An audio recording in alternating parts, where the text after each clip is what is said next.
e sem tela. Mas próxima semana eu acredito que já está resolvido, viu? Então, já que está tudo preto aí, eu vou desligar aqui o vídeo, que é para não gastar dados. Pelo menos você vê minha foto aí. Pronto. Gente, nós falamos sobre concreto protendido, né? É uma ferramenta aí para estruturação de arquiteturas que é muito interessante porque ela traz diversas possibilidades bacanas, né? E a viabilidade dela, se alguém perguntar, você conhece o concreto protendido? Você, do seu ponto de vista, do ponto de vista projetual, né, de volumetrias, de arquitetura, a influência que o concreto protendido traz para o arquiteto, o trabalho do arquiteto, é a melhoria na eficiência, né? E quando a gente fala de eficiência, nós temos que lembrar que nós estamos nos referindo a ter um consumo menor de material, ou seja, peças um pouco mais esbeltas, do que se fosse apenas de concreto armado, tudo bem? Então, nesse aspecto aí, é a parte, vamos dizer assim, conceitual. O que o concreto protendido tem de melhor do concreto convencional, que é o concreto armado? O que ele tem de melhor é uma eficiência maior na resistência aos esforços que são empenhados a ele, né, que são atribuídos a ele. E essa eficiência maior já está atribuída a características técnicas que nós já começamos a falar na última aula.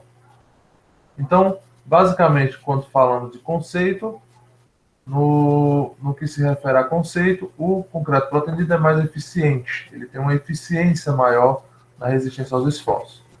E na parte técnica, aí nós entramos a fundo, né, no que diz respeito a como é que o concreto protendido consegue ser mais eficiente.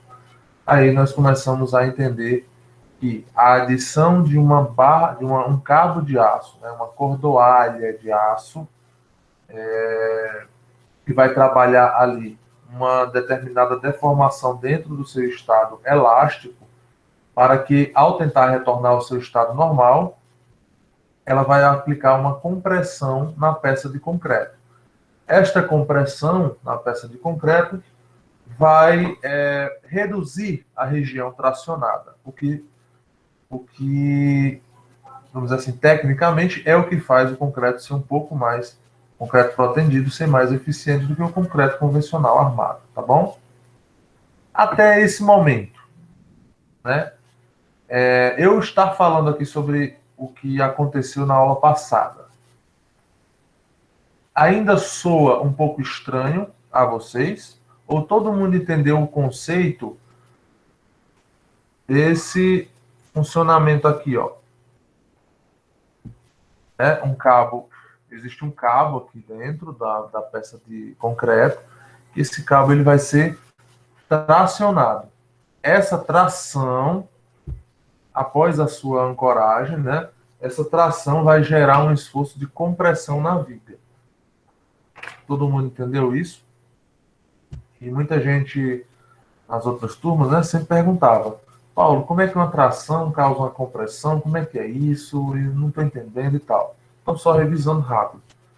O macaco hidráulico, que é o equipamento que vai fazer o tracionamento da cordoalha. Quando a gente fala cordoalha, gente, é um cabo de aço, tá bom? De alta resistência. Nós chamamos cordoalha porque uma cordoalha ela é formada por diversos cabos de aço trançados, tá bom? Eu vou mostrar um vídeo agora, daqui a pouco, que mostra uma cordoalha dessa de perto e vocês vão lembrar que é um cabo de aço, como se fosse um cabo de aço, tá? Mas não é aquele mesmo cabo de aço que você encontra aí nas serralherias, né? É um cabo específico, é um cabo industrializado de uma forma diferente, com certificado de resistência. Então é uma coisa bem mais séria, porque isso suporta edificações, né? Então não se pode brincar com esse tipo de material. Não é tipo assim, é uma madeira, vou comprar uma madeira ali numa determinada madeireira. Não. Esse tipo de cabo de aço, de cordoalhas, elas são certificadas, tem certificado de garantia da fábrica, da siderúrgica, que fez essa cordoalha, garantindo que ela atende às especificações de norma e que tem aquela resistência que foi especificada, tá certo? É coisa séria. Então, esse cabo ele está dentro do estado elástico, e estado elástico é aquele estado que a gente já tinha conversado lá no começo da aula, tá vendo? Porque eu disse que todos aqueles conceitos que a gente viu nas primeiras partes da disciplina vão sendo usados aqui ao longo do nosso conhecimento de sistemas estruturais. Então, o que é um material no estado elástico? É aquele estado de deformação, porque todo material, quando aplica uma carga, ele ainda entra em um estado de deformação, tá bom? Não importa qual é a carga, seja ela pequena ou grande, ele entra no estado de deformação. Agora, essa deformação, ela é excessiva ao ponto de ele não conseguir, esse material não conseguir voltar ao seu tamanho normal quando ele está submetido a um esforço, né? Se eu tiro esse esforço, ele consegue voltar para o seu estado normal? Se a resposta for não, então ele já não está mais no estado elástico, tá bom? E se a resposta for sim, ele consegue voltar para o seu tamanho normal, a sua dimensão normal, então ele agora sim está no estado elástico de deformação. Esses estados a gente viu lá no gráfico tensão-deformação, tá certo? E toda estrutura ela tem que estar no estado elástico, porque ela ainda está no estado de trabalho, ela ainda está íntegra, né? As moléculas internas dos materiais ainda têm coesão em toda a sua extensão, tá certo? Então isso é o estado elástico. Então esse cabo, ainda no estado elástico, se eu aplicar uma deformação ainda dentro do estado elástico, o que vai acontecer é que ele vai querer voltar para o seu tamanho normal, correto? Depois que eu soltar a pressão hidráulica lá do macaco hidráulico, esse cabo ele vai querer voltar para o seu estado normal, que era a sua dimensão anterior, a normal, né? Sem nenhuma carga aplicada. Só que aí, quando eu vou mostrar no vídeo para vocês, quando você tenta, quando o cabo, né, ele vai tentar voltar para o seu tamanho normal, nós colocamos umas cunhas, tá? Que são umas travinhas. Essa trava, ela deixa o cabo vir, passar pela ancoragem em um sentido, né? No sentido em que o macaco está puxando, porém não permite que esse cabo volte, né? Ou seja, é uma cunha. E como ele não permite que esse cabo volte, então esse cabo ele fica fazendo uma pressão contínua, querendo voltar para o seu tamanho normal. E essa pressão ela é transmitida para quem? Para as cabeças das ancoragens, né? No caso, para as ancoragens. E essas ancoragens estão concretadas, estão numa ponta da viga de concreto ou da laje, e na outra também tem uma outra ancoragem que também vai estar concretada, vai estar com toda a armadura de fretagem, depois eu mostro o que é, tá certo? Ou seja, quando o cabo ou os cabos eles tentam voltar para o seu tamanho normal, né, vai haver uma transmissão de carga de compressão para a viga, tá certo? Então, os cabos eles querem voltar para o seu tamanho normal, ou seja, uma ponta do cabo se aproximar de novo da outra. E isso vai causar uma compressão na viga, entenderam? Então, neste caso, o cabo está sempre tracionado e a viga vai estar comprimida, tá certo? Um outro aspecto físico, é mais mecânico aqui, né? O cabo ele é colocado de uma forma que ele atue melhor nas regiões que existe fissuração na viga, ou seja, nas regiões tracionadas, tudo bem? Lembrando, onde é que vai ter fissura na viga, no concreto armado? Onde é que vai ter fissura? Nas regiões tracionadas, não é? Porque se o concreto tentar se afastar, uma seção transversal tentar se afastar da outra, né, nas regiões em que a seção transversal tenta se afastar uma da outra, aí sim existe uma possibilidade de haver uma fissura, porque as partes estão tentando se afastar. Mas já na parte de cima, no caso de uma viga biapoiada, existe uma compressão, né? É a parte da flexão que vai estar comprimida, porque na parte de cima é compressão, na parte de baixo é tração. Isso só inverte quando a viga está em balanço ou uma viga contínua que passa por um apoio, né? Então, nessas outras regiões vai haver uma compressão. Nesses locais não tem como haver uma fissuração, uma abertura de seção transversal. Não tem. Então, nessas regiões eu não preciso desse cabo. Então, se você olhar para essa imagem aí, você vê que o cabo ele está arqueado, né? Meio que um pouquinho para baixo aí, ó, na região onde tem mais tração nessa viga, não é? Que não é na parte de baixo.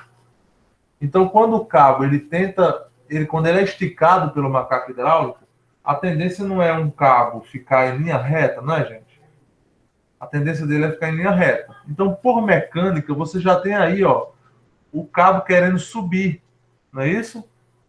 Ele querendo ficar em linha reta. E isso já vai se contrapor ao peso aplicado. Então, também tem uma parte meio que de mecânica, tá? É óbvio.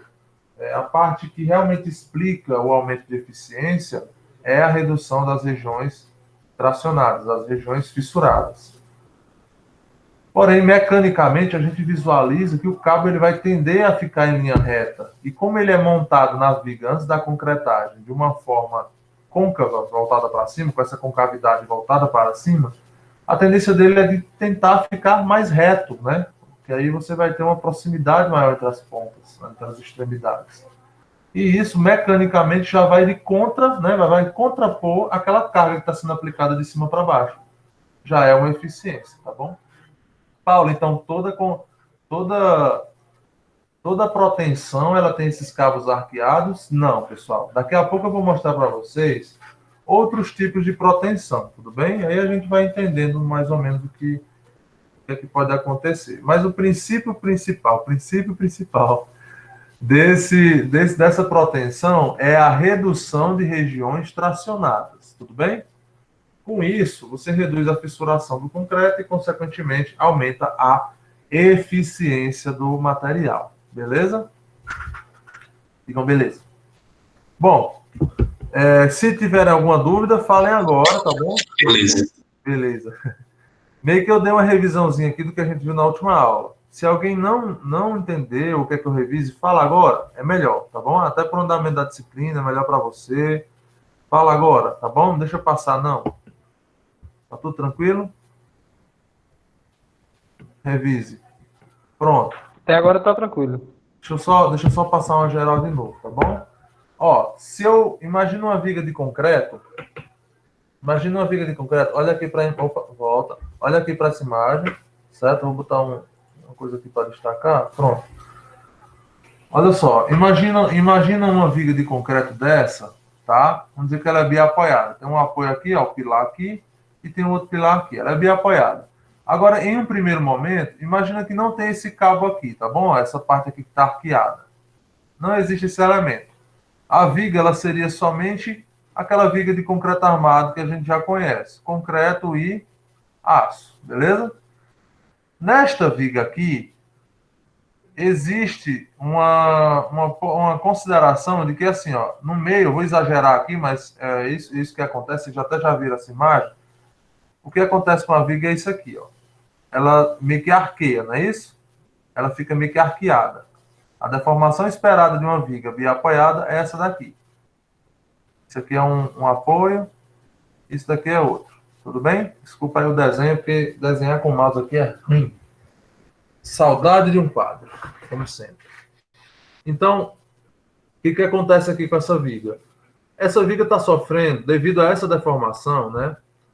Ela está sofrendo a ação da gravidade e essa deformação causada pelo peso dela ou pelo carregamento que está em cima dela vai gerar um esforço aqui. Aliás, vai gerar vários esforços, né? Cortante, dependendo aqui da interação do pórtico com outras vigas, vai gerar o momento de torção, um esforço de torção, vai gerar compressão, tração, todo tipo de esforço vai surgir aqui. Mas o principal que está ocorrendo é um esforço chamado flexão. O esforço chamado flexão ele é característico, né, de elementos horizontais. Eles recebem carga em um determinado ponto e transmitem essa carga horizontalmente para um outro ponto de apoio, tá bom? Então, no caso, uma carga que está ocorrendo aqui, ó, no meio, né, ela vai ser transmitida e vai descer depois através dos pilares, tudo bem? Então, ao invés dela descer reto aqui, ela é transmitida para pontos de apoio, livrando esse espaço aqui no meio para uma utilização. Por exemplo, a área gourmet da sua residência, a sala da sua residência. Então, essa é a função da viga, tá? Então, com essa função, vai existir um esforço de flexão. O esforço de flexão, ele gera aqui nessa viga, né, nas seções transversais dessa viga, vai gerar esforços e, basicamente, a flexão ela se traduz em dois esforços ocorrendo na mesma seção transversal. Quais são esses dois esforços na mesma seção transversal? Compressão e tração, beleza? Então, a compressão aqui, ó, numa viga biapoiada, em cima vai existir a tendência das seções transversais se aproximarem. Esse tipo de esforço aqui é chamado de compressão, não é? C. Já aqui embaixo existe o oposto. A tendência aqui embaixo é de que essas fibras aqui de baixo, ó, se afastem. Tá? A tendência é essa, ó. Tá certo? Essa aqui é a tendência de que essas seções transversais aqui ocorram. E aí, nós chamamos esse esforço aqui de tração. Então, o que é a flexão? É um esforço de compressão e um esforço de tração na mesma seção transversal. Isso aqui é uma seção transversal. Entenderam? Então, aqui embaixo, ó, vai existir o surgimento de algumas fissuras devido à tração. Principalmente porque o concreto ele não é muito legal na parte de tração, né? E aqui em cima vai existir aqui a tendência de um enrugamento do concreto, porque eles estão tentando se afastar, um esmagamento, tá? Então, isso daqui é o calcanhar de Aquiles do concreto armado. Paulo, quer dizer que toda peça de concreto acontece isso? Não, isso é uma tendência, tá? Um concreto bem dimensionado não vai acontecer essas microfissuras, mas imagina que a peça, se ela tiver 50 anos de vida útil, durante esses 50 anos de vida útil, essas microfissuras vão estar tentando aparecer.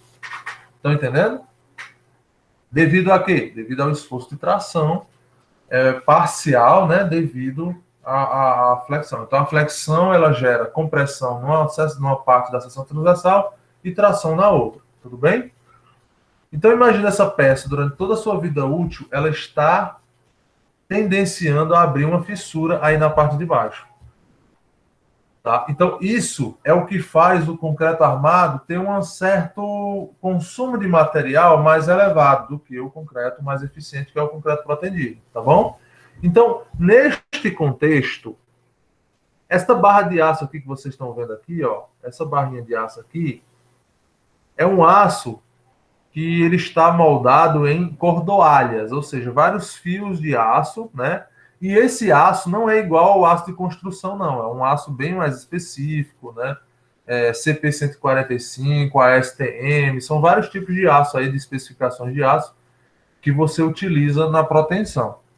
Estes cabos de aço, essas cordoalhas, elas têm a função de provocar um esforço de compressão contínua na peça de concreto, tá?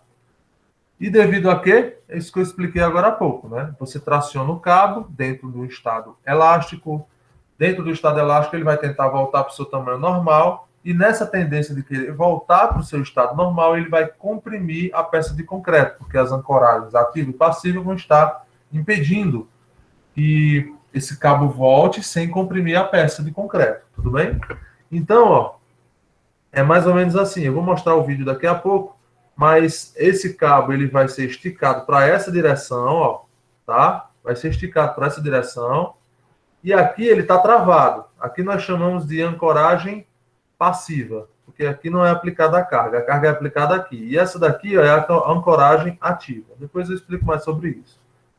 Então, quando esse cabo tentar esticar para cá, ele vem. Mas tem umas cunhas aqui, nessa ancoragem, que não deixam mais esse cabo voltar. E aí é onde surge, né? Devido a uma tração, é aplicado um esforço de compressão. Beleza? Deu para entender até agora? Tá tudo tranquilo? Tranquilo. Aí, esse esforço de compressão que é adicionado, ele vai meio que tentar pegar esse daqui, ó, ele vai tentar atacar isso daqui. Esse esforço de compressão que esse cabo está tentando aplicar, vai atacar essa parte de baixo. Por isso que o cabo a cordoalha de aço aqui, ó, vocês estão vendo aqui, ela está mais posicionada na parte de baixo, não é, ó? Porque é exatamente a região tracionada, né? Deixa eu mudar a cor aqui rapidinho, ó, só para... O cabo vai estar assim, ó. Aqui em cima ele vem mais alto, aí aqui embaixo ele já vem aqui, ó, bem mais embaixo, e depois ele sobe de novo. Pronto. Ele está nas regiões onde existe tração. E aí, quando ele faz essa adição aqui, aí existe na seção transversal, se a gente fizer um gráfico da seção transversal, essa configuração aqui, ela tem um somatório. Eu já desenhei isso aqui para vocês, já mostrei, né? Isso aqui representa um esforço em uma seção transversal de uma viga que está fletida. Sendo biapoiada, em cima existe um esforço negativo, chamado compressão. E embaixo existe um esforço positivo, chamado tração. Como o concreto armado, né, ele é um somatório de elementos que tem características boas em compressão e tração, ele tem uma boa resistência para isso. Porém, na região tracionada, ele vai sempre querer abrir fissura, porque o concreto ele é ruim em tração, ele é horrível, ele não consegue suportar a tração. Quem é responsável por suportar os esforços de tração e alguns outros, claro, mas principalmente os esforços de tração dentro da peça, quem é que é responsável? É o aço ou é o concreto? Digam aço. Digam aço. Então, o aço é responsável nessa parte aqui, gente. Então, ele evita que hajam essas microfissuras, entenderam? Só que aí, ó, isso daqui é um gráfico que demonstra uma viga de concreto armado convencional, que não é muito eficiente. Aí, como é que eu faço? Matematicamente, essa proteção faz? Ela adiciona aqui, ó, ela soma esse gráfico um esforço de compressão, ó. Esse gráfico aqui é todo negativo, entenderam? Aí, por exemplo, vamos dizer que daqui para cá, ó, eu tenho, sei lá, 10 kN. Estou dando um exemplo aqui. E aqui em compressão eu tenho 15, menos 15, na verdade, né? Porque é negativo. Menos 15. Então, quando eu somar isso aqui, o resultado vai ser o quê? Eu vou estar aqui, ó, com a linha zero aqui. Eita, peraí. Eu vou estar com a linha zero aqui e vou fazer a conta, simplesmente. Então, eu tinha 10, subtrair 15. Então, vai sobrar quanto? Menos 5, não é isso? Aí, se o resultado deu negativo, significa que a peça está toda comprimida. Deu para entender? E isso aumenta a eficiência. A inclinação continua daqui, né? E aqui vai estar tudo negativo. Então, aqui vai estar quanto? Menos 5, por exemplo. Estou dando um exemplo assim, bem esdrúxulo, mas que dá para você entender. Então, ó, o que acontece com essa peça? Se não tem região mais tracionada, vai aparecer microfissuras? Não, não vai. E isso resulta em quê? Na inércia. Qual é o impacto disso na inércia? Ou ou em todo o restante da volumetria das peças estruturais? Redução. E aí é por isso que nós falamos de eficiência. É você obter um resultado melhor com o mesmo consumo de material, vamos dizer assim. Vamos dizer, o que a gente costuma dizer é que fica mais resistente, né? Mas na verdade é que você consome menos material para ter a mesma eficiência. Então, se eu disser assim, olha, uma viga para vencer um vão de 30 metros com um determinado... Aliás, vamos exagerar também. Para vencer um vão de 15 metros com um determinado carregamento, ela, se for de concreto armado, ela vai ter uma altura, uma inércia, né, de 75 centímetros de altura, por exemplo, né, e uma largura lá para caber as armações, as camadas, mas 75 centímetros de altura. Se eu protender essa viga, se eu mudar essa concepção estrutural, eu posso vencer o mesmo vão com o mesmo carregamento com uma altura de 60, por exemplo. Entenderam? Eu tenho mais eficiência na peça. Por quê? Porque tem menos região tracionada. Se tem menos região tracionada, então os esforços que vão causar ruptura ou algum tipo de estresse na estrutura, tentando surgir as microfissuras, não vão mais existir. Tá? Então você tem uma eficiência maior com o concreto protendido, beleza? Show. Vamos lá então. Pois bem, aí agora vamos ver aqui na prática como é que isso funciona, tá? Nós vimos aqui essa parte de conceitos, tá certo? Ó. A proteção pode ser empregada como meio de união de peças, né? É um conceito aí que é bem utilizado na parte de infraestrutura, tá? Então eu falo um pouquinho de pontes aqui na disciplina, pessoal, porque eu acredito, a ponte ela pode ser usada também em viadutos, pontilhões, muitos equipamentos urbanos, tá bom? Porque ponte não é um equipamento só de rodovia, não. É óbvio que ela surge mais em rodovias, né? Mas eu acredito, eu tenho essa concepção, esse entendimento de que as cidades precisam ser mais bem planejadas. E isso passa pelo urbanista, é óbvio. Vocês têm que lembrar, tu é o quê? Eu sou arquiteto. Não, eu sou arquiteto e urbanista. Eu também tenho que me preocupar com a cidade. Não é somente o projeto, não é o projeto só para o meu cliente imediato, não. Eu tenho vários clientes. Quem está investindo é ele, mas a influência da casa que ele está pagando no cotidiano das pessoas daquele bairro, no local onde ele está inserido, é muito grande. E isso influencia no meio urbano, né? Então, o que faz uma cidade ter uma determinada cara, uma determinada sinueta, sei lá, vocês estão entendendo? Uma certa característica arquitetônica. São os arquitetos urbanistas. Então, vocês têm que pensar também no urbano, né? Como as suas arquiteturas vão influenciar o meio urbano, as pessoas que não moram naquela casa, ou que não vão usar aquele prédio, mas que vão ver, né? Que vão ver esse prédio, que vão olhar esse prédio. Muitas faculdades de arquitetura têm esse princípio muito mais bem fundamentado, porque estão inseridas em uma cidade turística. E a nossa também é. Então nós temos que ir por esse lado também, beleza, gente? Vamos lembrar disso aí. Então, por isso que eu falo um pouco de pontes aqui. Porque as possibilidades técnicas em pontes, elas têm que ser conhecidas por vocês também, para fazer um viaduto, para fazer um elevado, para fazer... Por exemplo, vamos dizer que a necessidade urbana de mobilidade exija um elevado, né? Um elevado é tipo o trem, o VLT, né? Só que em estruturas elevadas ali a 5, 6 metros de altura, para não impactar tanto no trânsito e essas coisas, entendeu? Então, vamos dizer que a proposta seja um elevado. Você vai precisar ter conhecimento acerca de pontes, de pontilhões, é como se fossem pontilhões, pilares, né? Pilares elevados.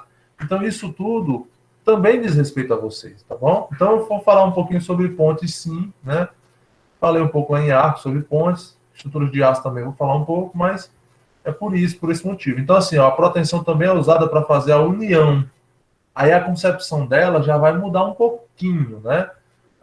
Os cabos de proteção não estão apenas para vencer o vão e a carga, estão também para unir partes de um todo, né? Então tá aí, ó, lembra quando a gente fala muito de seção transversal?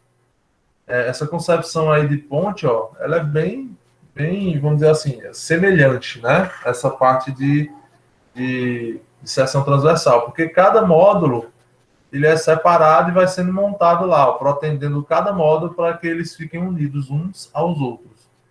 O método construtivo é bem interessante, utiliza balsas e algumas estruturas bem rígidas, metálicas, temporárias, lá em cima da ponte, e é chamada de balanço sucessivo. Você vai construindo do ponto onde estão os pilares, indo em direção ao meio do vão. Tá? E aí no outro pilar a mesma coisa, tá vindo, aí os dois se encontram no meio do vão, entendeu? Vai sendo montada, tá? Ó, então, antes de mostrar algumas imagens dessas células, eu volto a falar sobre elas depois, mas aqui vamos falar um pouquinho sobre a história do concreto, e aí eu mostro como é que é a concepção dele, tá bom? Século XIX, pessoal. já se conhecia mundialmente a possibilidade de reforçar elementos de concreto através das armaduras de aço, né? Isso aí é o início do concreto armado. Então foi verificado que o tensionamento das peças lhes conferia maior resistência e maiores vãos. Ou seja, já é um princípio de proteção. E aí seguiram-se várias patentes e métodos de proteção de concreto armado e diversos ensaios sem êxito. A proteção se perdia devido a... Oxe, Cid, eu não estou falando contigo não, fica na tua aí. Desculpa aí, gente. Então, assim, a proteção se perdia devido à retração de fluência do concreto. Aqui, no finalzinho da aula passada, quarta-feira, eu falei com vocês sobre fadiga, né? Tipo, você ficar segurando um peso muito tempo, você não se cansa? Mesmo que você consiga levantar esse peso, tipo o celular. O celular é o peso do seu braço. Você movimenta seus braços, você levanta seu celular, tranquilo. Agora, experimenta ficar com o braço estirado durante um período de tempo. Você não aguenta 5 minutos, fadiga, tá bom? Agora, imagina o concreto que vai ficar naquele estado de tensão durante 50 anos.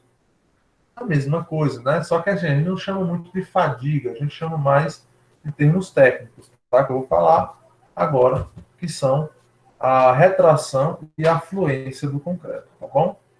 Que naquela época eram desconhecidas. Então, o que acontecia? O pessoal fazia a proteção das peças.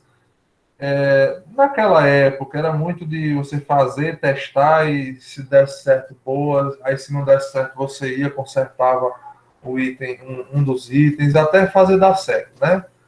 É tipo assim, você tinha a física, mas a física não era tão exata. Não era igual a hoje, por exemplo. Vou dar um exemplo aqui com relação à aviação.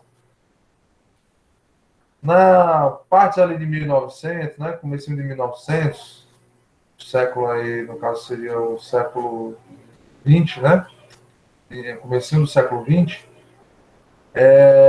nós tínhamos alguns testes de aviação baseados em física, sim, mas completamente equivocados. Tipo assim, tinha um princípio, mas os detalhes, as turbulências, o controle de voo, mudança de direção, essas coisas não eram conhecidas, né? Não eram calculadas, elas eram testadas. Ia lá, testava um protótipo. O protótipo ia dar certo, se quebrava todo, às vezes o cara morria. Era assim, infelizmente. Hoje não. Hoje você vai projetar um avião, você testa minuciosamente antes de fabricar. Você usa softwares, não é isso? Então hoje é uma coisa bem mais precisa. Naquela época, não. Era na base do... Tinha um certo conhecimento ali por trás, mas era na base da tentativa e do erro, né? Até acertar. Pois pronto. Nessa história aí, muitos erros se sucederam, tá? Ainda bem que as obras eram de pequeno porte, né? Não existia ainda tanta... Eram algumas pontes que ficavam, que se quebravam, né? Não era um risco assim tão alto de machucar uma pessoa, porque o concreto não se desmanchava de uma vez, era uma coisa que avisava e tal. Beleza. E eles não sabiam por quê que não estava dando certo. Poxa, mas não é um estado de proteção? Né? Você aplica uma tensão aqui para poder a peça ficar mais resistente. O que está acontecendo? Por que está, depois de um tempo ali, depois de alguns meses, depois de alguns anos, a peça se desintegra, se quebra, aparece fissura e você tem que fazer reforço, não sei o quê. O que está acontecendo? Pois bem, ficou essa incógnita aí por muito tempo, tá? Muito, muito tempo. E não se sabia o que era, né? Aí, ó, em meados de 1928, Freycinet Neto apresentou o primeiro trabalho consistente sobre o concreto protendido, reconhecendo a importância da proteção de algumas armaduras na construção civil. Freycinet pesquisou as perdas de proteção, que esse foi o, vamos dizer assim, o pulo do gato dele para fazer a coisa dar certo. Ele entendeu que existia uma perda de proteção após você concluir as peças. Esta perda de proteção, pessoal, ela é resultante de quê? De duas coisas praticamente, tá bom? O concreto, ele parece ser uma peça rígida, né? destrutível e tal, não sei o quê, mas nós já vimos que ele é uma peça considerada, olhando o gráfico de tensão da deformação, ele é o concreto simples, né? Ele é um material considerado frágil, né? Por quê? Porque logo depois do seu estado elástico, ele não tem uma grande região de deformação, ele simplesmente rompe, não é isso? Se ele não tiver aço, ou seja, o concreto simples, ele rompe, tá? Então, além dele parecer rígido, mas ele ser frágil, ele ainda tem um comportamento ao longo da sua vida útil que é chamado de fluência do concreto, tá?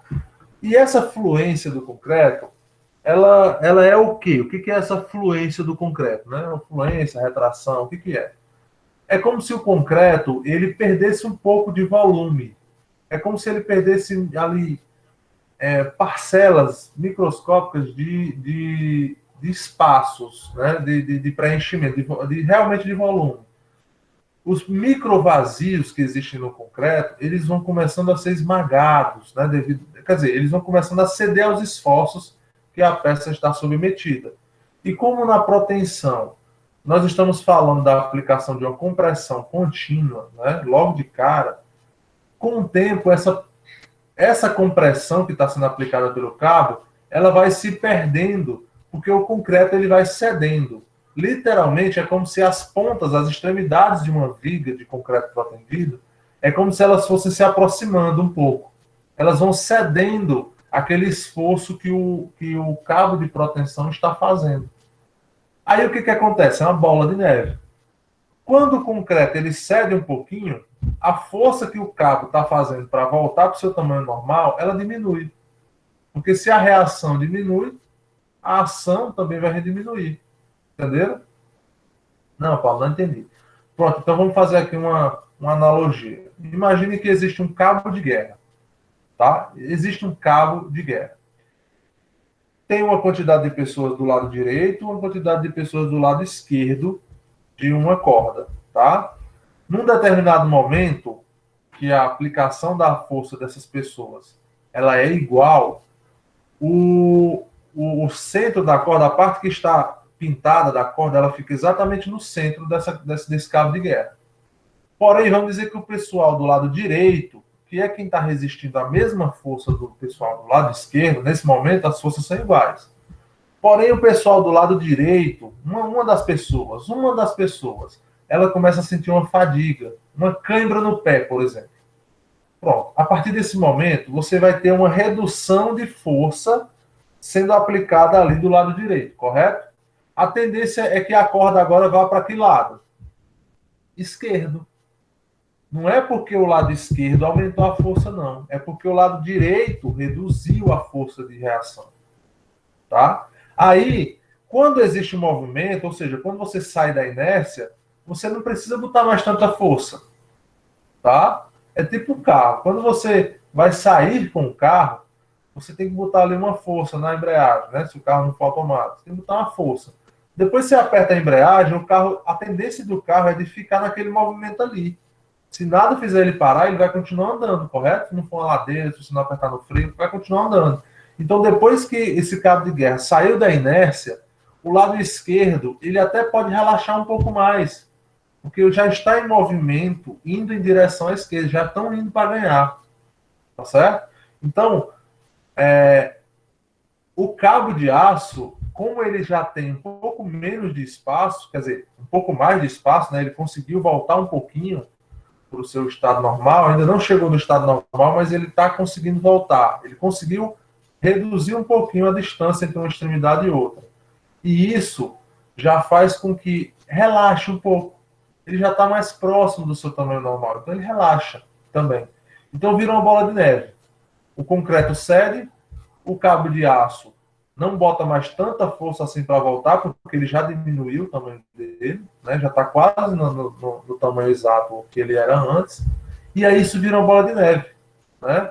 O concreto começa a retrair, o aço já não aplica mais tanta carga, e aí o esforço que antes eliminava a tração na parte de baixo, né? Não existia fissuração, agora vão aparecer. E aí é onde vem as patologias e as rupturas posteriores, entendeu? Então, essa perda de proteção era era o ponto-chave, tá? A verdade era essa. Era o ponto-chave da proteção. E o Fresnet fez essa, vamos dizer, essa contextualização, né? Amadureceu os estudos anteriores e colocou isso num livro, né? Nos artigos que ele apresentou. E ele é considerado hoje um alto escalão da proteção, né? Então, ó, a primeira obra de concreto protendido no Brasil. Então, só concretando aqui. A proteção só veio ser, vamos dizer assim, tecnicamente aprovada depois de 1928, tá bom? A primeira obra de concreto protendido no Brasil foi a Ponte do Galeão, no Rio de Janeiro, tá? Foi construída em 48. Pessoal, no mundo, 1928. No Brasil, 1948. Lembrando, isso daqui não são as grandes obras já começando em 1928, não. São os estudos. Tá? Vamos dizer que 5 anos depois começou realmente a ser difundida a tecnologia. No Brasil, 20 anos depois já estava com ponte sendo feita aqui. Agora é óbvio, nada dessa ponte aqui era tudo importado, né? O projeto, o aço, até a mão de obra, alguma parte da mão de obra para fazer veio de fora, da França, tá? Mas o Brasil, na proteção, sempre foi um grande aprovador, um grande observador da proteção, beleza? Ele usou o sistema de Fresnel. E como foi que Fresnel resolveu o problema, Paulo? Como foi que ele resolveu esse problema da perda de proteção? Foi assim, ele viu que, já que vai perder um pouquinho de carga ao longo da vida útil, nós vamos aplicar mais carga ainda, muito mais carga, para que quando ele fluir, quando o concreto ceder, ele ainda vai estar com uma tensão, ainda vai permitir que o concreto suporte uma carga da proteção, né, do cabo de aço, de tal forma que, quando ele perder, depois da sua vida útil, ele perder quando ele fluir, né, quando ele perder aquela capacidade de manter o cabo esticado dentro dele, ele ainda vai ter a resistência suficiente para manter as microfissuras fechadas. Deu para entender? Então, qual foi a solução de Fresnel baseado em estudos garantindo que o que existia era uma perda de proteção? O que foi que ele fez? Ele atribuiu necessidades da proteção de aumentar a carga de proteção, para que mesmo depois que você perder, ainda fique com carga suficiente para manter as microfissuras fechadas e a peça funcionando. Beleza? Então, em 48, a primeira obra do Brasil com o ferro da França. Olha só como o Brasil é desenrolado. A siderúrgica belga-mineira, né, vendo essa febre lá fora, que era o concreto protendido, já começou a pegar as especificações e fabricar o aço de proteção aqui no Brasil. Em 52, nós estamos falando aí de 5 anos após a primeira obra no Brasil. Então foi rápido, tá bom? Foi rápido. Eu sinto falta dessa eficiência da siderúrgica brasileira hoje, né? Vocês sabem que eu falo muito sobre o absurdo que é nós sermos um grande exportador de minério de ferro, grande, mas a nossa produção de aço não atende nem o nosso mercado, né? E se a gente tivesse grandes indústrias exportando aço industrializado, nós seríamos aí potências, porque, pô, você tem no quintal de casa o minério de ferro, você poderia investir nas siderúrgicas, alimentar a economia local, gerar emprego, né? Mas não, mas não. Falta de investimento, isso de décadas, tá? Falta de investimento, altas cargas tributárias, uma das mãos de obras mais caras do mundo.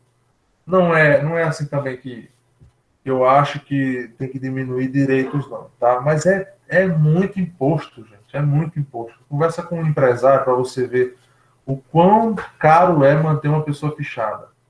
Você paga 2 vezes e meio o salário. Tem o salário que a pessoa recebe? Vamos dizer, um salário mínimo, vamos arredondar R$ 1.000. O empresário, ele vai, dependendo da função, claro, eu estou indo para o extremo, mas o empresário ele vai gastar R$ 2.500 para manter aquele funcionário. É um absurdo isso. Isso reflete em quê? Tá aí. É mais fácil, é mais, um equipamento, um aço chinês chega aqui pagando 2 fretes de navio, ainda chega aqui competitivo, mais barato, né? É óbvio que na China é outra história, né? Lá é um extremo completamente absurdo, é mão de obra escrava literalmente, né? É um absurdo aquilo ali. Mas a gente tem que ir para um ponto ótimo, né? Tipo assim, isso gera mais emprego. Existe um ponto de equilíbrio entre arrecadação, né, com impostos e tudo mais, e geração de emprego.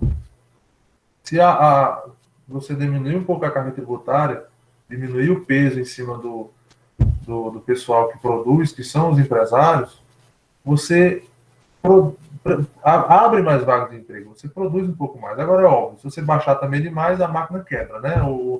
A arrecadação quebra, você não tem os serviços básicos, você não tem recursos, então realmente tem que ter um ponto de equilíbrio para a roda girar, né? Mas nessa época aqui, 1952, nossa, foram 5 anos para a gente trazer uma tecnologia que era meio que revolucionária.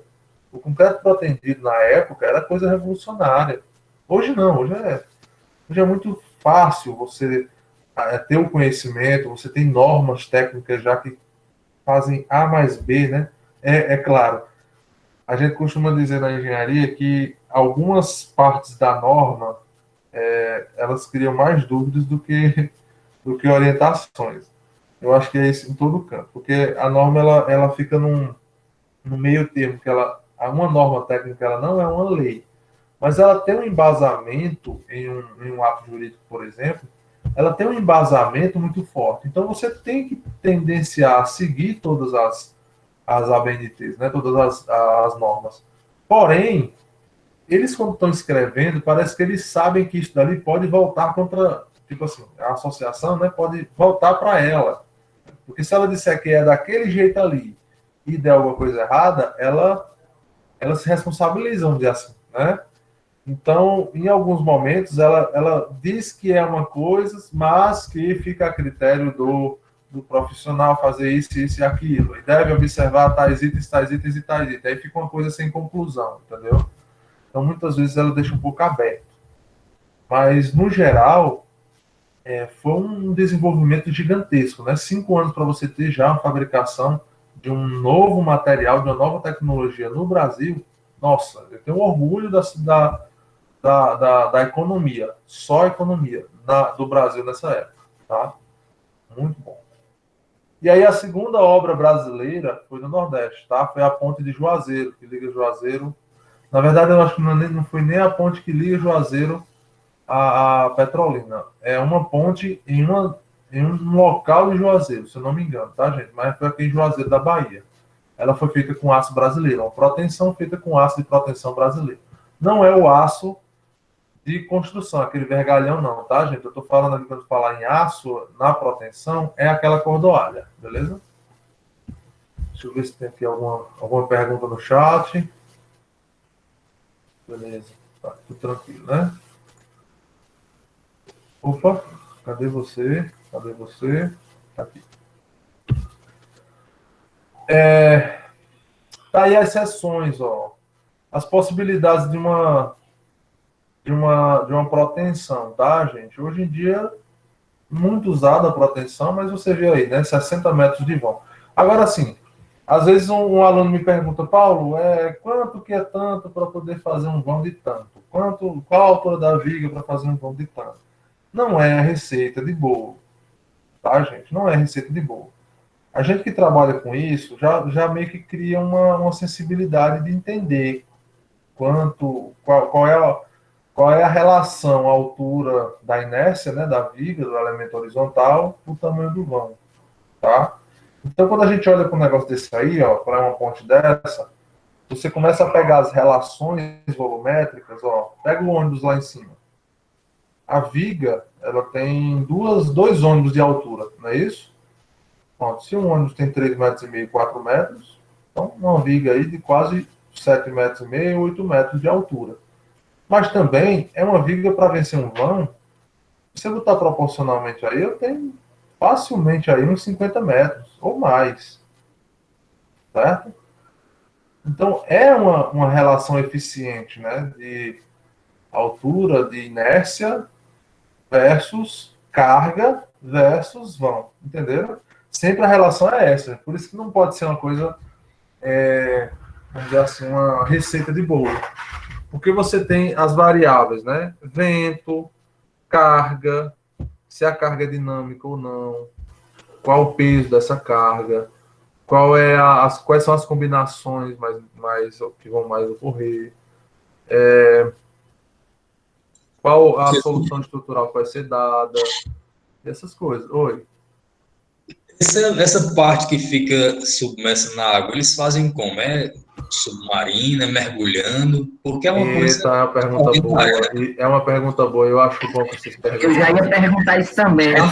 Eu acho bom quando vocês perguntam essas coisas, porque eu já tive uma honra. Eu tive a honra de participar de uma obra que fazia essas fundações em mar. Assim, em mar não, numa baía, né? Mas não tinha onda nem nada não, mas aí também é uma baía, né?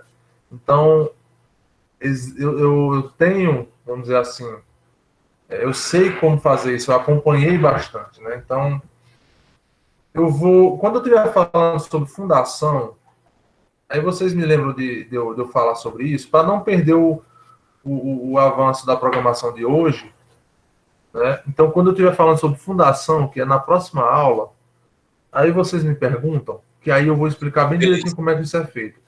Gente, mas só para vocês entenderem, na engenharia, na grande maioria das vezes, as soluções técnicas do maior problema, o problema mais extraordinário do mundo, a solução técnica ela começa com uma coisa bem simples, então, assim, um conceito simples. Aí depois você vai verificando todos os pormenores, aí sim, no final parece uma coisa do outro mundo, mas o conceito é sempre o mais importante, e o conceito você tem que buscar o mais simples, entenderam?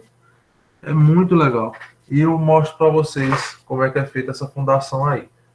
Não existe apenas uma forma de fazer, mas a mais usual eu mostro para vocês, que foi a que a gente usou lá no estaleiro, tá bom? Bom, então olha só. Então a ponte, tá? Uma ponte, tem proteção. Tem um caso, inclusive, dessa ponte aí, Rio-Niterói, que o pessoal ficava assustado com a ponte variando, né? A ponte ela ficava se movimentando devido à oscilação do vento.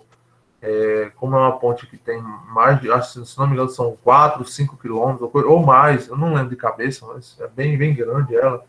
E os vãos, como eu falei para vocês, tem aí mais de 50 metros. Então, são realmente grandes dimensões. E aí o povo fica assustado, porque quando olha assim no ponto de fuga, né, do elemento, você vê uma extensão de quilômetros em um espaço de visão ali de, sei lá, 50 centímetros, 1 metro. Acho que vocês estão entendendo o que eu estou falando, né? Aí você vê a deformação dos materiais, a deformação das vigas, né, de todo o tabuleiro da ponte, de 2 quilômetros num espaço de meio metro. Então, sim, fica parecendo, é assustador. E aí estava dando vertigem nas pessoas e tudo mais, e tudo mais. Mas isso era completamente normal dentro de um aspecto construtivo de uma ponte. A ponte ela não é rígida. O ponto de apoio dos pilares com o tabuleiro não pode ser rígido, não. Por quê? Porque passa carro direto ali, carro andando em altas velocidades e tudo mais, são cargas dinâmicas. Se você tiver uma carga dinâmica sendo aplicada e você tiver uma rigidez alta, assim, alta em grandes, vamos dizer, se não tiver proporcional a essa variação, vai trincar, né? As tensões internas vão causar trincas, fissuras e patologias vão surgir, tá bom? Você tem que ter cuidado com isso. Mas aí eles deram a solução, né? Colocaram sistemas de amortecimento de macacos gigantescos em cada Cada pilar desse daí, esses pilares tem uma região oca dentro, né? Que é onde fica o ponto de apoio. Eles colocaram um monte de macacos hidráulicos aí. Macacos hidráulicos não, sistemas de amortecimento que diminuíram essa oscilação, né? Porque tinha gente passando mal quando usava a ponte. Porque ficava olhando assim, ficava sentindo aquela maresia, vamos dizer assim, maleabilidade do tabuleiro, ficava vibrando um pouco. E as pessoas ficavam com vertigem, né? Tem gente que realmente é bem sensível. Eu conheço pessoas que não podem andar naquela serra ali de Caririaçu que enjoa. Só por causa das curvas, que é um bocadinho, né? Mas enjoa. Então tem gente que é bem um pouco mais simples, mais simples não, mais frágeis, né? Para esse tipo de coisa. Então tá aí uma ponte. Vocês estão vendo as seções que estão unidas aí, ó. Elas foi usado proteção nessa concepção estrutural, tá bom? Proteção é realmente muito muito bem, vamos dizer assim, eficiente, né? Ela é muito bem definida, muito bem decidida na utilização de seus materiais, tá? Então, uma ponte, geralmente, ela usa esse tipo de tecnologia para não ter que você fazer um cimbramento inteiro, né? O cimbramento, gente, é o escoramento, né? De baixo até em cima. Se não fazer escoramento de baixo até em cima, você usa tecnologias que a proteção ajuda bastante, como o balanço sucessivo, né? Fica uma balsa aqui embaixo, que traz cada seçãozinha dessa daqui por vez, e aí um equipamento que fica aqui em cima, né, como se fosse uma viga em balanço, ela issa essa peça de uma balsa que está aqui e faz a proteção para unir. E aí ficam aqueles cabos que vocês viram na outra imagem, certo? E aí cada um que vai chegando vai sendo tensionada com o macaco hidráulico, tá?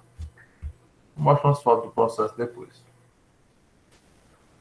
E aí, ó, você faz a união das peças, né? Como eu mostrei para vocês naquela outra imagem, beleza? Então, a proteção, ela é também um processo, um método construtivo.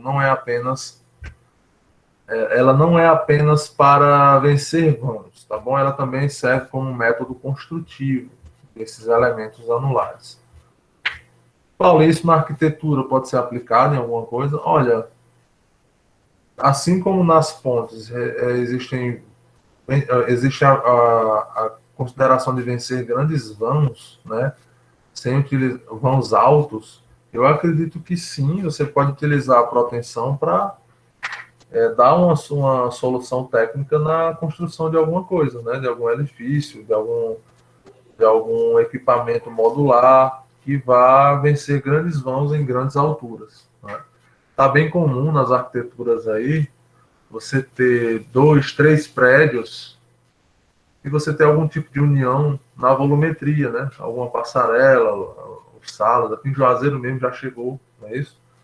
Apesar de o NIC, eu não concordar muito assim com a concepção do NIC, né? O NIC ele não é muito eficiente, não. Quem já entrou lá no NIC vê que a estética foi colocada num patamar de preocupação e desperdiçou muito do prédio. Né? O prédio ele não é eficiente, na minha opinião. Você chega nos apartamentos lá, na parte na parte ali esse negócio de ser curva, né? Negócio de ser curva e tudo mais, não foi feito um aproveitamento bacana. Tem parede lá, gente, que é de 40 centímetros. Você vê que não é um shaft, que não sei se é aqui, se é um pilar, alguma coisa que foi para deixar o apartamento mais quadrado, mas a volumetria externa do prédio curva. Eu acho que é uma coisa assim. Eu só sei que as paredes dos apartamentos são grossas demais. Beleza, isso aí ajuda em alguns aspectos, como conforto e tudo mais. Mas, gente, não justifica você perder tanta área e aquilo ali é peso na estrutura, né? Então, assim, eu não vejo como um prédio eficiente. E nos dias de hoje isso é muito importante. Tudo bem que é um prédio que já tem uns 15 anos de concepção, né? O projeto mesmo é de uns 15 anos atrás. Mas, mesmo assim, a gente tem que sempre observar essa consideração. E é bom comentar isso com vocês, porque de onde é que nasce essa ineficiência? De uma proposta arquitetônica mal conversada. Doa a quem doer, né? É uma coisa que muita gente Muita gente não gosta de tocar nesse assunto, mas vocês estão em formação e em alguns momentos é bom que vocês abram os olhos para isso. Vocês têm que defender o projeto de vocês.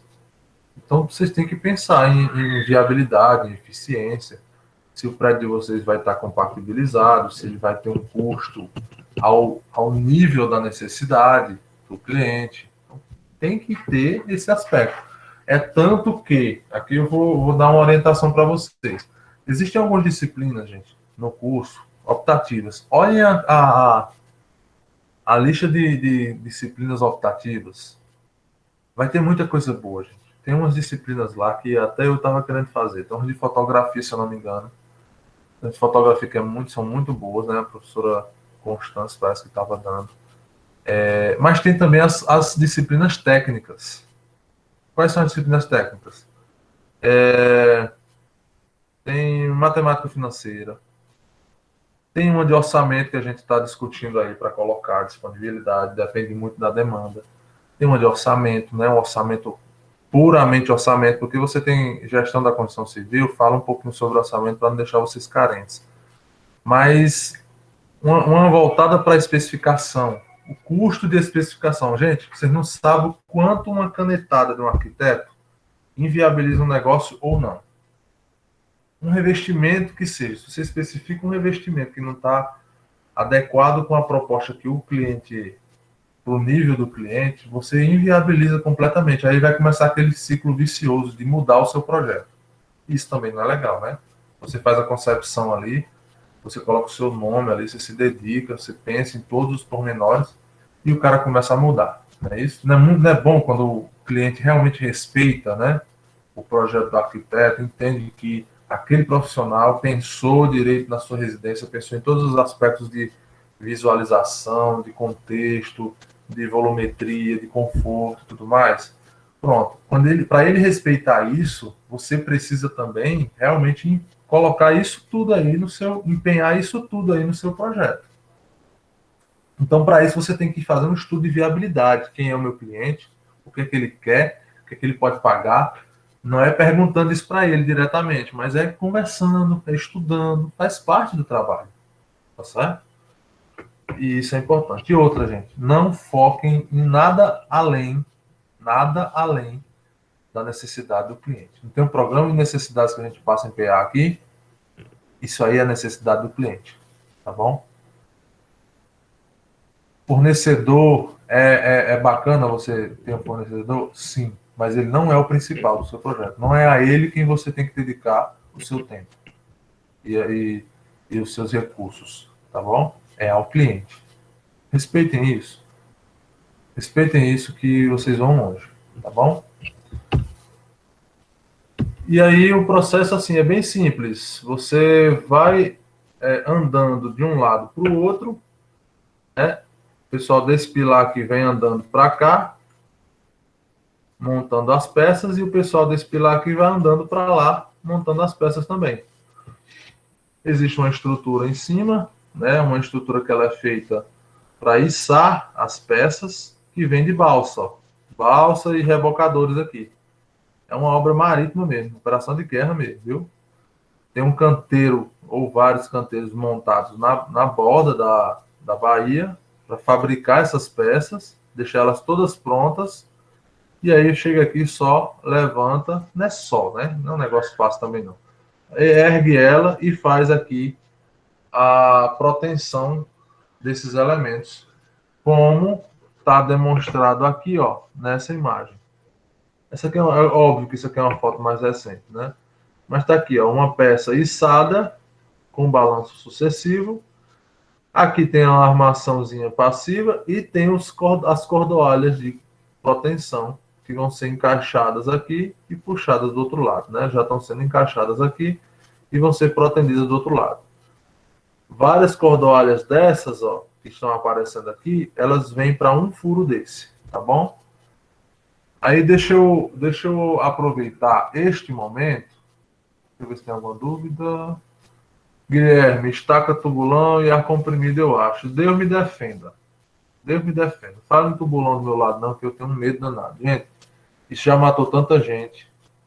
Tubulão já matou tanta gente. Me lembra quando eu estiver falando de fundação, tá bom? Que eu comento sobre isso. É uma tecnologia ultrapassada e muito arriscada, viu? Vamos lá. Então, ó, deixa eu mostrar para vocês aqui como é o processo de protensão, tudo bem? Me digam rapidinho aí, ó. Eu vou soltar aqui uns 5 segundos. Vocês estão ouvindo o áudio desse vídeo?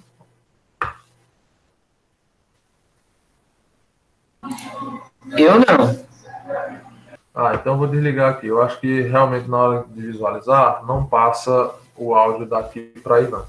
Mas assim, o que importa mesmo é a visualização e eu vou falando para vocês, tá? Bom, isso aqui é a máquina de pressurização hidráulica, tá bom? Que é levada para o campo, né, para o local onde vai ser feita ali a protensão. Tem mangueiras hidráulicas ligando este equipamento aos macacos hidráulicos. Os macacos hidráulicos são essas pecinhas aqui, ó. Parou, pronto. A viga, ela tá aqui, tudo bem? Como é uma viga grande, ela foi feita em perfil I. Vocês lembram essa coisa de perfil I? Você retira concreto de onde não... Concreto ali em volta da linha neutra, você retira um excesso, vamos dizer assim. Né? Você tira as laterais que não tem nenhuma função estrutural. Porque se está passando na linha neutra, nem é tração, nem compressão. Tem que ter ali uma certa largura para estruturar, mas você reduz muito o peso da estrutura. Então, você já começou a eficiência por aí. E ainda usando proteção. Pronto. Então, essa viga, apesar dela ter aí a altura do cara, né, 2 metros de altura, vamos dizer assim, ela sim é muito eficiente. Porque, lembrando, uma estrutura, ela tem que observar a relação de carga, tamanho de vão e de proposta estrutural que foi utilizada. Né? Não é uma receita de bolo, não. Bom, então aqui vocês veem, ó, os macacos hidráulicos, tá? Comandados por aquele equipamento lá. Aqui não dá para ver, mas existe uma ancoragem aqui, tá bom? Tem uma ancoragem aqui também, ó. Vou mostrar quando ele chegar bem pertinho, eu vou mostrar para vocês. São cunhas. E aí, esse macaco hidráulico, ele puxa esses cabos, né, essas cordoalhas, fazendo eles deformarem. É aqui que existe a aplicação de tração nesse cabo. E aí eles vão deformar dentro do seu estado elástico, e aí quando esse macaco soltar, as cunhas travam ele, para ele não voltar lá para dentro da viga. E aí ele fica esticadão, bem esticado. Ele vai querer voltar para o seu tamanho normal sempre. E aí nesse negócio de querer voltar, ele comprime a viga, tá certo? Vamos ver aqui então, ó. Vocês vão ver quando chegar mais perto aí as cunhas, tá bom? Então esses cilindros aqui dos macacos hidráulicos vão sendo puxados, né? Esses cilindros aqui, ó. E aqui, pronto. Tá vendo a cordoalha, pessoal? Cordoalha é isso, ó. São vários fios de aço, bem mais resistentes do que os aços vergalhão, né? Que a gente vê nas obras. Trançados. Eles estão trançados. Isso é uma cordoalha, tá bom? E aqui, ó, pequenininho aqui nessa placa, tem as cunhas, né, que evitam que esse cabo de aço volte. Ele só anda para um lado. Tem cunhas iguais a essas também na parte de trás, tá bom? Desse macaco. Que travam também. E aí o macaco vai puxando, ó. Ele vai travando elas, vai puxando elas e aplicando o esforço de tração. Aí você diz, Paulo, quando é que o cara sabe que está na hora de parar de puxar? Pessoal, a técnica de construção desses cabos, né, de fabricação desses cabos, é tão confiável, mas é tão confiável, que depois que eles esticam, que eles pegam o cabo do zero, eles começam a esticar, eles já sabem o quanto eles têm que esticar. Aqui a cunha, ó. Vocês estão vendo a cunha aqui? Ela não deixa voltar. Então tem duas cunhas. Tem a cunha lá de dentro e tem essa cunha aqui de fora. É assim que o macaco vai trabalhando. Ele puxa, aí as cunhas lá de dentro travam. Aí ele volta o cilindro, afasta mais um pouco e depois continua. Então tem duas cunhas durante o trabalho do macaco hidráulico, mas as que ficam são as que estão lá atrás, tá bom? Isso aqui é uma cunha, ó. Só deixa o cabo ir numa direção, no outro ele trava. Então, nessa aí está terminado, nesses dois aí está terminado. Então, eu estava dizendo, o cabo ele é tão bem fabricado, tão conhecido, é tão técnico, tão exato, que você faz o controle ali, não é na força, não. Você faz o controle enquanto o cabo deformou. Bacana isso, viu, gente? É uma confiança na especificação do cabo gigantesca, tá? Então, você olha quanto que ele afastou, quanto que ele foi, vamos dizer assim, esticado, e aí quando chega no que foi projetado, você para de fazer, de puxar. A proteção é muito bacana. Eu até comentei com você, né? Eu trabalhei na Nordestina na época, era estagiário, e tinha uma ponte lá de trem que ela foi feita do jeito antigo, né? Ela foi toda escorada por baixo, cimbramento completo, lá no chão. Não estava chovendo, o rio era perene e tudo mais. Aí, quando foi feita a proteção, a viga ficou lá, eu acho que uns 40 dias depois de concretada, sabe? Porque o concreto tem que curar e também atrasou um pouco o pessoal da proteção. Quando foi feita a proteção, pessoal, literalmente, a viga se levantou. Ela saiu do assoalho. Ela estava no assoalho, né? Apoiada no assoalho, cheia de andaime embaixo, segurando. Pois ela se levantou uns 15 centímetros. Acho que foi, coisa de 15 centímetros. Eu tinha essas fotos, mas não, infelizmente eu não tenho, devia ter salvo. Eu tenho essas fotos no celular antigo. Naquela época era o celular. Não vou me entregar aqui, mas é aquele celular que eram os primeiros a ter imagem. Tem aquelas imagens bem pequenininhas. Sei lá, resolução de 300 e pouco. Não que eu seja velho. Bom, aí essa daqui é a maneira de você fazer a proteção, tá? Aqui só mais uma. Vejam como é que é feito, né? Essa parte de vigas. As vigas são feitas no chão e depois içadas. É uma forma muito eficiente de fazer. Elas são feitas no chão, ó. E aqui você consegue visualizar duas coisas que eu preciso que vocês aprendam, entendam isso muito bem. O concreto, a gente vem trabalhando sempre nessa questão de o concreto simples é cimento, areia, brita e água. O concreto armado é o concreto simples, mas a armação. Pronto. Pois agora a concepção é aquela que eu mostrei na aula passada. O concreto armado mais o aço de cordoalha, né, o aço ativo, a armação ativa, é igual ao concreto protendido. Paulo, o que é essa armação ativa? É o cabo de aço, a cordoalha, que vai ser esticada. Por quê? Porque ela não vai aplicar uma compressão na viga, então ela está atuando, correto? A armação ativa é aquela que só vai trabalhar quando ela receber algum tipo de estímulo, algum tipo de deformação. É o caso já do concreto armado como um todo, tá?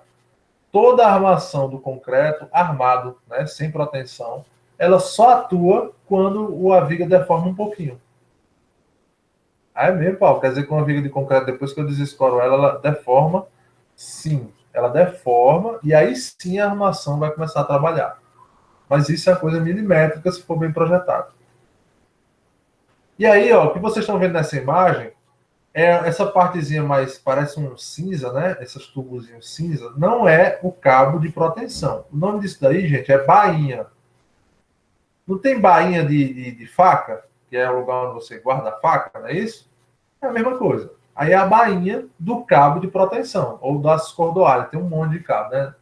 Um furo desse aí pode ter, sei lá, vocês viram lá no macaco, tem uns 8 cabos, não é isso? Pois bem, essa armação ativa, né, que é a cordoalha, ainda não foi colocada aí. O que está aí é apenas a bainha. Então a viga está montada aí, certo? A armação passiva, que é aquela cordoalha, que são aqueles aços os vergalhões, né? CA50, já estão aí, ó, inclusive parece que levou chuva, né? Tá um pouco enferrujado, nem muito bom, eu vou dar uma escovada aí, um tratamento para tirar um pouco dessa corrosão. E as bainhas. A partir desse momento aí, o cara vai colocar os cabos de proteção dentro mas não vai protender ainda. Ele vai concretar primeiro toda essa peça, deixar ela curar completamente, né? Passar os 28 dias, para poder fazer a proteção. Entenderam? Esse aí é um tipo de proteção, tá? Esse é o tipo de proteção que você concreta primeiro e protende depois. Repitam comigo. Tipo de proteção que você concreta primeiro e protende depois. Tá bom? Protende ou adiciona a proteção depois. Tá bom? Daqui a pouco eu mostro um outro tipo, que é um bem comum, mas ele é restrito a obras de menos carga, tá certo? Essas vigas aí, pessoal, pronto, ó, isso aí são parte da fretagem que vai segurar a ancoragem ativa. Tem que ter um reforço onde o cabo tá sendo posicionado, porque senão ele quebra a cabeça do pilar, porque é muita carga, viu? Bom, então tem que ter tem que ter aí uma caracterização, uma divisão, porque quando você concreta primeiro e protende depois, você bota os cabos de proteção depois, né, e o macaco hidráulico, geralmente são em obras em que as cargas são muito elevadas, mas muito elevadas mesmo, tá? Aí, no caso, por exemplo, de uma ponte, né? Já em cargas menores, você usa um outro processo, que é um processo que eu vou mostrar agora para vocês, tá bom? Então, esse aqui é a maneira de você fazer pontes de grandes proporções. Isso aqui é a bainha, o cabo vai aqui por dentro depois. No final, gente, quando eu termino de protender, né, como no vídeo passado, no outro vídeo, você preenche esses espaços aqui que podem ficar uma nata de cimento, que depois ela endurece e ela trava tudo, tá certo? Depois eu mostro mais por curiosidade para vocês, tá? Então tá aí, ó, como é que é feita a montagem dessa proteção. Vocês estão vendo que os cabos estão todos arqueados, ó.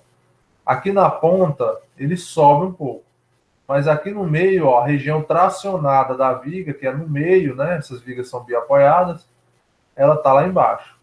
Pode existir uma viga que ela é contínua e esse cabo ele vai para a parte de cima e depois desce? Tem sim. Ah, Paulo, tu vai mostrar só viga de ponte? Não, gente. Ó, vou mostrar aqui para vocês também em arquiteturas, tá? Eu posso ter lajes protendidas. Ó, primeiramente a armação passiva está sendo montada, e aí você faz uns furos aí na extremidade, tá? Tá falando bem didaticamente aqui. E esses são os cabos de proteção. Os cabos já vêm envoltos em bainhas. Aqui já é um pouco diferente, né? Ele já vem envolto, é como se fosse um cabo elétrico, que a gente chama de PP, que é aquele que é revestido, tá? E aí você posiciona na laje, ó. Tá vendo? A aparência, deixa eu ver aqui se mostra. Pronto, a aparência é essa. Você tem a armação passiva, que são aquelas barras de aço normais, CA50, e tem as azuisinhas, que são as cordoalhas de proteção. Aqui ele ainda não está mostrando, mas eu acredito que ele mostra um pouquinho mais na frente. E a altura delas numa laje, ela muda. Aí as ancoragens e as cunhas. Desculpa, a fretagem aí, né? Deixa eu ver se ele mostra aqui a altura dos cabos. Não, está mostrando não. Então, aqui não está mostrando muito bem essa questão das alturas. Aqui eu acho que está mostrando. Ó.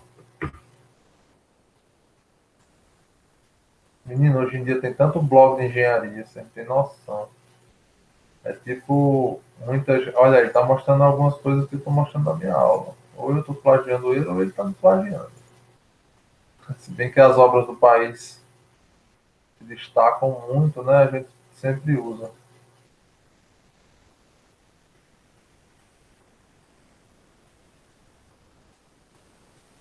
Não, vou fazer assim, eu vou buscar umas imagens de lajes, a gente não perder muito tempo, aí eu mostro para vocês, tá bom? E na próxima aula, aí eu mostro para vocês como é a fabricação de pré-moldados, tudo bem?